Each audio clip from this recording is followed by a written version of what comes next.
Involvement से vote डाल रहे हैं, वोट डालने जा रहे हैं, तो आप किस तरह कितना समय दे रहे हैं अपने नेता को चुनने में, अपनी पॉलिटिकल पार्टी को चुनने में, अपने उस नायक को चुनने में जो 5 साल तक आपके ऊपर शासन करेगा या आपके पूरे पैसे का कस्टोडियन होगा, खर्च करेगा। आप कितना टाइम देते हैं, कितना डिवोट करते हैं, उस पर निर्भर करता है कि आप कैसा नेता चुनेंगे। उसके लिए साक्षरता बहुत जरूरी नहीं है। साक्षर होने से ये हो सकता है कि आपको चीजें पढ़ने में ज्यादा आ जाए, पर अब तो विजुअल मीडिया भी है, तमाम इलेक्शन कमीशन खुद भी कैंपेन करता है, लोग एक दूसरे को जानते हैं कि ये नेता है, ऐसे है, ये करता है, एक दूसरे की ख्याति के बारे में भी पता चलता है। तो ये कहना बड़ा मुश्किल है, इसका कॉन्ट्रडिक्शन भी है और इसका कॉम्प्लीमेंट भी है। आप इस्तेमाल कैसे करते हैं, टाइम कितना देते हैं, इस पर निर्भर करता है। उपयोग के तरीके पर आपने बात कही। सिन्हा जी, हम 1950 के बारे में, मैं समझता हूं कि 1950 में चूंकि आपका संविधान भी हम लोगों ने अंगीकृत किया था और 1950 में आपका भारत निर्वाचन आयोग भी स्थापित हुआ था। जी। लेकिन एक बात मैं जानना चाहता हूं कि 1950 में जब बना था भारत निर्वाचन आयोग, 25 जनवरी को स्थापित हुआ था, 26 जनवरी से एक दिन पहले, तो इतना वर्ष बीत गए और राष्ट्रीय मतदाता दिवस 2014 में जो मनाया गया वो चौथा मतदाता दिवस था। राष्ट्रीय मत क्यों इतना विलंबित आपने राष्ट्रीय मतदाता दिवस मनाना शुरू किया? नहीं, देखिए, यदि आप विश्व के पहल उसमें परिप्रेक्ष्य में देखेंगे तो उत्तर प्रदेश बहुत बिरले ऐसे देश हैं जो राष्ट्रीय मतदाता दिवस, जहां एक अलग से दिवस रखा गया है, एक राष्ट्रीय पर्व की तरह है।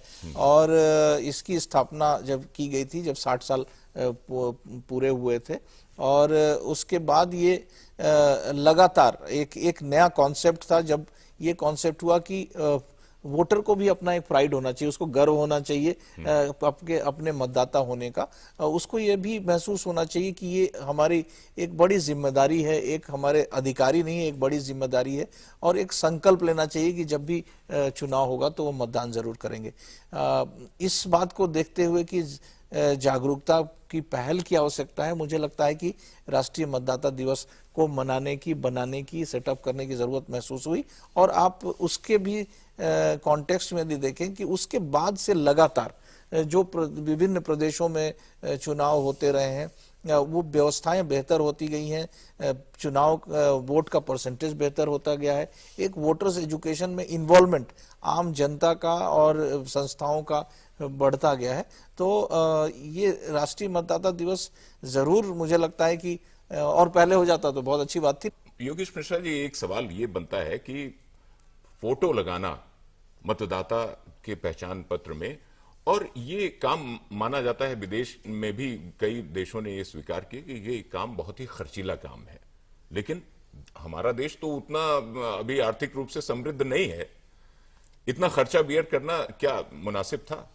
और अब तो कलर फोटोग्राफ की बात हो रही है। नहीं तिवारी, ये बिल्कुल मुनासिब था। मैं तो ये कहता हूं कि जो आप निर्वाचन आयोग जो परिचय पत्र देता है, कार्ड देता है, उसको और सुंदर और हैंडी बनाया जाना चाहिए, ताकि हमारा जो नौजवान लड़का है अपने पर्स में रख करके प्राउड फील कर सके। इलेक्शन एक बड़ा महापर्व है, अभियान से महापर्व तक की इलेक्शन ने निर्वाचन आयोग ने यात्रा तय की है। आप सोचिए कि एक ऐसे आदमी को चुन रहे हैं, ऐसे नेता को चुन रहे हैं, ऐसी सरकार को चुन रहे हैं जो 10,000, 10 लाख करोड़, 1 अरब करोड़ की कस्टोडियन है। तो क्या उसको चुनने के लिए इतने पैसे भी खर्च नहीं होने चाहिए कि फोटो लग जाए? मैं इससे सहमत हूं, खर्च होता है तमाम चीजों पर। इलेक्शन में जो 70 लाख की सीमा आज है इलेक्शन कमीशन की, अगर उसी सीमा को देखा जाए तो भी सारे लोगों के कार्ड बन सकते हैं, कलर्ड कार्ड बन सकते हैं। आप बैंक में चले जाइए, क्रेडिट कार्ड कलर्ड हैं, उस इससे सुंदर हैं।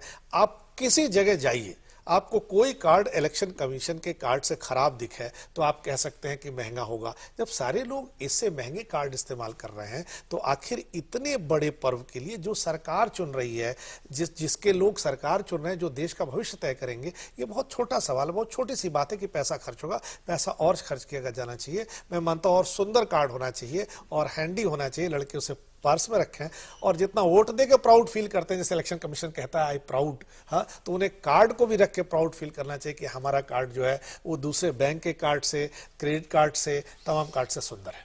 सिन्हा साहब, जो मतदाता पहचान पत्र हैं, अब तो आप उनको कलर फोटो भी लगाने जा रहे हैं उसमें, लेकिन अभी भी लोगों की ये शिकायतें होती हैं कि उनकी कई चीजें, कई इंफॉर्मेशन जो होती हैं, सूचनाएं, वो मिसप्रिंट हो जाती हैं, कहीं गलतियां हो जाती हैं, कहीं कुछ त्रुटियां रह जाती हैं, उनको करेक्शन का कोई ऐसा त्वरित कोई आपने तरीका ऐसा अख्तियार किया है क्या? देखिए, सबसे पहले तो मैं कहूंगा कि योगेश जी ने सब लोगों के मन की बात कही कि भाई ये कार्ड कलर्ड होना चाहिए, सुंदर होना चाहिए, और इसीलिए इलेक्शन कमीशन ने इस बात को माना कि कलर कार्ड अच्छा होना चाहिए। और उत्तर प्रदेश में हम लोगों ने पहली बार ये शुरुआत की है, और इस बार 82 लाख लोगों को नए कार्ड, जो प्लास्टिक कार्ड है, रंगीन कार्ड है, कलर फोटो है, वो हम इस बार दे रहे हैं। और इसके बाद लोकसभा के बाद एक हमारी पूरी तैयारी है कि जितने भी पुराने कार्ड हैं उसको हम रिप्लेस करें, और रिप्लेस करके सभी कार्डों को उसी तरह से सुंदर बनाएं, क्योंकि कार्ड एक पहचान पत्र ही नहीं है बल्कि एक सिंबल है, और उसके साथ लोग कनेक्टेड महसूस करते हैं। कई यूथ जिन्होंने पिछली बार लगातार वॉलंटियर के रूप में, उन्होंने मोटिवेटर के रूप में काम किया, उन्होंने भी अपनी एक इच्छा जताई थी कि हमारा कार्ड सुंदर होगा तो यूथ का कनेक्ट और भी बेटर होगा। और आप देख रहे हैं कि अब जो हमारे कार्ड हैं वो डेफिनेटली बहुत अच्छे हैं, और उसकी ज़्यादा टिकाऊ भी हैं, आराम से उसको रख सकते हैं, पहचान पत्र के रूप में भी वो इस्तेमाल होता है। जो जहाँ तक त्रुटियों की बात है, ये त्रुटियां चूंकि बरसों से इकट्ठा होते आई हैं, और पहले एक मैनुअल तरीका था फॉर्म भरने का, अब आगे जो पूरा तरीका है हमारा ऑनलाइन एप्लीकेशन के थ्रू हो रहा है। हर तहसीलों पे हमने इसको वोटर्स रजिस्ट्रेशन के लिए ऑनलाइन फॉर्म भरने की व्यवस्था की है। जितने जो कॉमन सिटीजन सेंटर्स हैं, जो 15,000 के लगभग उत्तर प्रदेश में, उन सभी जगहों से अब हम ऑनलाइन एप्लीकेशन लेने की व्यवस्था करने जा रहे हैं। तो मुझे लगता है कि अगले साल से शायद ये सवाल आपको करने की आवश्यकता ना पड़े, और हमारा पूरा प्रयास रहेगा कि जितने भी उनकी त्रुटियां हैं वो सभी दूर हो जाएं, एक बढ़िया सुंदर उनके पास एक पहचान पत्र हो। निर्वाचन आयोग ने इतने सारे कदम उठाने शुरू किए, बूथ कैप्चरिंग जैसी समस्या खत्म हो गई, हिंसा जैसी समस्या खत्म हो गई, क्या आप ये महसूस करते हैं कि प्रलोभन, जैसे हम कहते हैं निष्पक्ष, निर्भीक, शांतिपूर्ण मतदान जरूरी है, और इसके लिए नैतिक मतदान कीजिए। नैतिक मतदान पर सिन्हा साहब आपसे अगला सवाल करेंगे। तो आपसे मिश्रा जी ये पूछना था कि क्या प्रलोभन अभी भी बंद हो पाया है कि नहीं बंद हो पाया है? देखिए, प्रलोभन अभी तिवारी जी बंद नहीं हो पाया है, और प्रलोभन बंद करने के लिए मैं कह सकता हूं इलेक्शन कमीशन के लोग क्षमा करेंगे, उन्होंने कोई कोशिश भी नहीं की है। हम लोग इससे पहले उमेश जी के साथ एक मीटिंग में बैठे थे, उसमें हम लोगों ने खुद रिक्वेस्ट की थी कि आप घोषणा पत्रों की मॉनिटरिंग कीजिए। घोषणा पत्रों में जो कहा जा रहा है कि हम टीवी दे देंगे, हम मंगलसूत्र दे देंगे, हम आपको टैबलेट दे देंगे, क्या प्रलोभन ही है, हम साड़ी दे देंगे। ये सरकार की जिम्मेदारी बनती है कि वो क्या देती है, उसका काम है। और इलेक्शन कमीशन अगर घोषणा पत्रों पर नियंत्रण नहीं रख सकता है तो प्रलोभन नहीं रोका जा सकता। दूसरी चीज, इलेक्शन कमीशन सिर्फ अधिसूचना और चुनाव खत्म होने तक काम न करे, उसे और आगे 5 साल तक पूरे पॉलिटिकल पार्टियों को आदर्श, नैतिकता, आचार संहिता, इन चीजों को बताना होगा। दूसरी दिक्कत क्या है, ये इसलिए भी बंद नहीं हो सकता, हमारे यहाँ इलेक्टोरल रोल लोकल बॉडी के अलग हैं, एमएलए एमपी के अलग है, लोकल बॉडी का कोड ऑफ कंडक्ट अलग है, एमएलए एमपी का अलग है। तो होता क्या, प्रैक्टिस में नहीं आ पाता है। अभी 5 साल में एक लोकल बॉडी का इलेक्शन होता है, एक एमएलए और एमपी का होता है। लोकल बॉडी में कोड ऑफ कंडक्ट कुछ नहीं है, हम लोग खूब ऐश करते हैं, खूब मतदाता ऐश करता है, तो उसे लगता है कि लोकल बॉडी में मिल रहा है तो आखिर विधायक में और एमपी में क्यों नहीं मिल रहा है। तो जब तक एक कोड ऑफ कंडक्ट नहीं होगा, एक तरह का काम नहीं होगा, और इन पॉलिटिकल पार्टियों की कॉन्सिस्टेंट कॉन्टिन्यूअस मॉनिटरिंग नहीं होगी, तब तक ये नहीं रोका जा सकता। सिन्हा जी, योगेश जी ने बहुत अच्छी बात कही कि इकहरी मतदाता सूची हमारे पास नहीं होती है। विधानसभा, लोकसभा के लिए एक होती है, पंचायत चुनाव के लिए दूसरी होती है, और हमारे स्थानीय निकाय चुनाव के लिए तीसरी होती है। क्या इकहरी मतदाता सूची की व्यवस्था, ऐसी प्रणाली नहीं विकसित कर सकते हैं? जो एक बात हो। दूसरे, नैतिक मतदान पर भी आप हमारी बात का जवाब आपको देना है। देखिए, सबसे पहले मैं जो आपने इकहरी वोटर रोल की बात कही, कॉमन वोटर रोल की बात कही, ये एक इस दिशा में लगातार प्रयास किया जा रहा है। और पहले वो दिक्कत थी कि जो हमारा पूरा वोटर रोल था दोनों का, वो ऑफलाइन था, एक तरह से पेपर बेस्ड वो थे। अब जो है पूरा हमारा वोटर लिस्ट ऑनलाइन है, पूरे वेबसाइट पे है और पलकों में आप किसी डिटेल के बारे में जान सकते हैं। तो अब मुझे लगता है कि ये सहज हो गया और स्टेट इलेक्शन कमीशन और हमारा जो इलेक्शन कमीशन ऑफ इंडिया का जो वो है, दोनों मिले हैं, दोनों मिलके हम लोग ये सोच रहे हैं कि इसको हम लोग जल्द से जल्द इसको हम कोशिश करके एक प्लेटफॉर्म तैयार करें। नैतिक मतदान पर आपसे कुछ बात करनी थी कि नैतिक मतदान का से आपका मतलब क्या है? देखिए, नैतिक मतदान का सीधा मतलब है कि बिना किसी लुभाव के, बिना किसी लालच के लोग वोट अपना डालें, क्योंकि जो वोट है वो बिकाऊ नहीं है।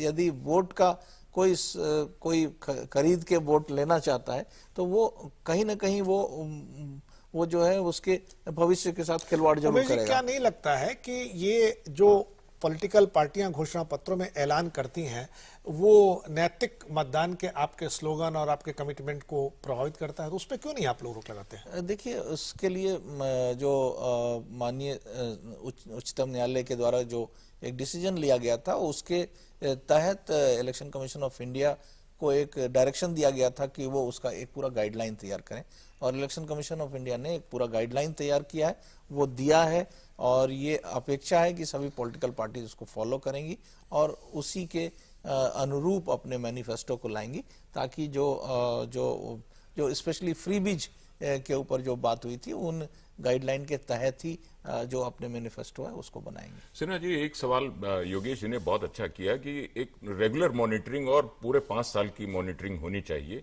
इससे आप कहां तक सहमत हैं? देखिए, ये डायनेमिक प्रोसेस है। उसमें यदि आप देखें तो कितना ज्यादा परिवर्तन हुआ है वोटर्स का। मैं समझता हूं कि जो इसकी जड़ है वो वोटर्स का एम्पावरमेंट है। यदि हम अपने वोटर्स को जितना एजुकेट करेंगे, जितना मोटिवेट करेंगे, जितना उनकी भागीदारी बढ़ेगी, उतनी ही ये ज्यादा जो इससे जुड़ी हुई बीमारियां हैं वो अपने आप स्वतः ठीक होंगी। डेफिनेटली यदि वो कोई वोटर यदि ये ठान लेता है कि उसको कोई एक पैसा किसी से लेना नहीं है, न किसी कोई वो लेना है, तो फिर उस दिशा में मुझे लगता है कि काफी हद तक सुधार हो जाएगा अपने आप। और इसीलिए हम लगातार ये प्रयास कर रहे हैं कि वोटर्स को ही मोटिवेट करें, उनको जागरूक करें। अरे जागो रे जागो देश के मतदाता, अरे जागो रे जागो देश के मतदाता, अरे जागो रे जागो देश के मतदाता, अरे जागो रे जागो मोर बहिनी रे भौजी रे, जागो रे जागो किसान और भौजी रे, जागो रे जागो देश के मतदाता, अरे जागो रे जागो देश के मतदाता।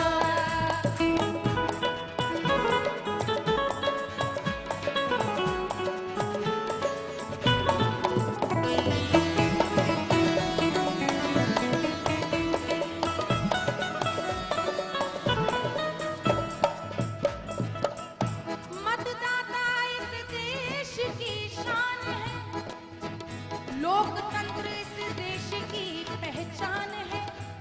पढ़े लिखे युवा वर्ग तुम अब जागो, जिम्मेदारी से ना भागो, अरे जागो रे जागो, अरे जागो रे जागो, अरे जागो रे जागो देश के मतदाता, अरे जागो रे जागो देश के मतदाता। जनतंत्र के महापर्व और जनतंत्र का महापर्व और उसमें मजबूत लोकतंत्र, सबकी भागीदारी विषय पर हमारे साथ उमेश सिन्हा जी, मुख्य चुनाव अधिकारी उत्तर प्रदेश, और वरिष्ठ पत्रकार योगेश जी ने एक अच्छी चर्चा की, और मैं समझता हूं कि इससे हमारे वोटर्स के बीच में एक अच्छा संदेश जाएगा, अच्छी जानकारी उनको मिली होगी।